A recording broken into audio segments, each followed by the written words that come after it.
एक दिन सुबह सुबह सभी शिष्य महात्मा बुद्ध के प्रवचन सुनने के लिए एक साथ बैठे हुए थे। कुछ देर बाद बुद्ध अपने साथ एक रस्सी लेकर आए। महात्मा बुद्ध के हाथ में रस्सी देखकर सभी शिष्यों को हैरानी हुई। बुद्ध अपने आसन पर बैठे और उन्होंने रस्सी में एक के बाद एक 3 गांठ बांध दी। इसके बाद उन्होंने शिष्यों से पूछा कि क्या ये वही रस्सी है जो गांठ बांधने से पहले थी। इस प्रश्न के जवाब में एक शिष्य ने कहा कि तथागत, इसका उत्तर थोड़ा मुश्किल है। ये हमारे देखने के तरीके पर निर्भर करता है। एक तरह से तो रस्सी वही है, इसमें कोई बदलाव नहीं है।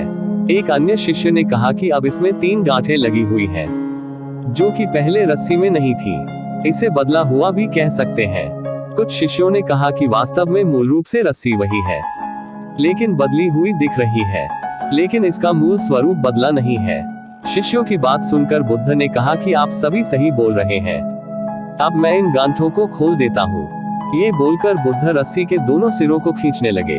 बुद्ध ने पूछा कि क्या इस प्रकार रस्सी की गांठें खुल जाएंगी। सभी शिष्यों ने कहा कि नहीं, ऐसा करने से तो गांठें और ज्यादा कस जाएंगी, इन्हें खोलना और मुश्किल हो जाएगा। बुद्ध ने कहा कि ठीक है, अब एक अंतिम प्रश्न, इन गांठों को खोलने के लिए हमें क्या करना होगा।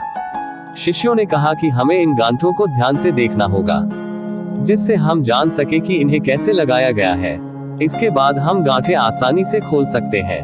बुद्ध इस जवाब से संतुष्ट हो गए और उन्होंने कहा कि ये सही बात है। हम परेशानियों में फंसे रहते हैं और बिना कारण जाने ही उनका हल खोजने लगते हैं, जबकि हमें पहले समस्याओं के मूल को समझना चाहिए। जब समस्याओं की वजह समझ आ जाएगी तो उन्हें सुलझाना बहुत ही आसान हो सकता है।